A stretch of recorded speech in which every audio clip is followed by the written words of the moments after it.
we've been talking at Epic about how to solve financial challenges, really. And we've been talking about them in the context of, can we solve them through changes in work or solve them in changes in financial services? Because, of course, work is how people get income in, and financial services are how they manage their financial life. So it seems really easy to then categorize in some basic way and say, well, if we want to solve a financial problem, we have to start with work, because that's where the money comes in. Right. If we want to help people manage a financial problem, then we can talk about financial services.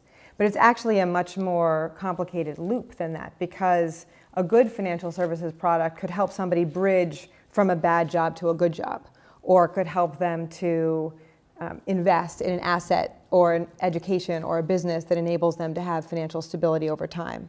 And so this interplay between work and financial services is actually kind of complicated in terms of how to build a financially secure life for any one person. Right. That definitely resonates for me as a provider of financial services, right?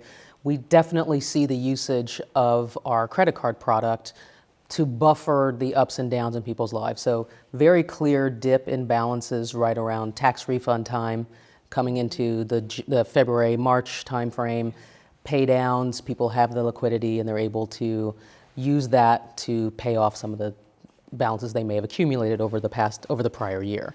And we see the balances ramp up during that back to school timeframe right at the end of the summer, a little bit of a dip after that to pay down, and then create space for the holiday season. Very much a consistent pattern that's been true in the credit card space for a long period of time. And there's a pretty pronounced benefit of being able to use an instrument for that, as long as that pattern continues. If there's an interruption in the pattern, loss of job, some kind of change in circumstance, overextension on some of these ups and downs, then that's where you have the moment of impact, right? And some kind of decision has to be made. But finding an instrument and offering something that solves exactly that kind of problem is one of the reasons why I really like what I'm doing.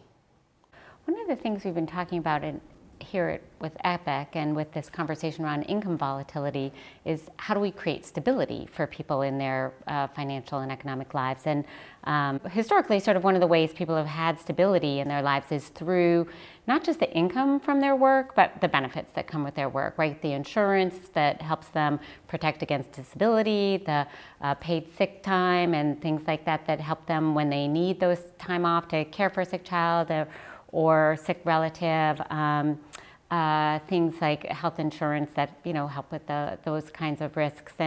And so as benefits have become less involved with work, work itself becomes less stable. And one of the questions we're sort of grappling with is, what's the right way to think about the provision of benefits that people need that are going to be really a part of dealing with more volatile economic circumstances? How do we organize benefits so that they can be available to people, so that they can manage some of the risks? They can manage individually the risks that they can, but not everybody can manage all risks. And how do we figure out what that benefit space looks like? So the mission of CFSI is to advance the financial health of Americans. And what's been really interesting as we talk with banks and other kinds of financial institutions about financial health and try to encourage them to build the financial health of their customer base is that it's led very naturally to a conversation about the financial health of their employee base. And in fact, one credit union in particular said, if we're going to do this deep dive to understand the financial health of our customers, we want to start with our employees. And so they actually did a whole inquiry to understand what the financial lives of their employees look like, which has been really useful then in informing their product set, because of course it's the same people. Their tellers are living the same lives as their customers.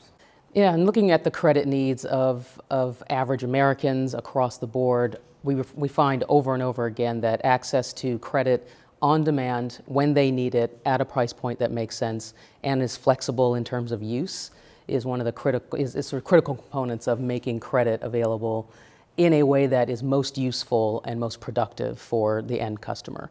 For that reason, at FS Card, we've brought to market a pretty ubiquitous device, which is a credit card that somehow has had greatly constricted supply at the subprime level. And we're really focused on offering exactly that kind of credit, so at a price point that makes sense, very flexible in terms of use, available on demand, and allows flexibility on repayment. and brought that to market as a way to try to solve for that need to make credit as productive as possible.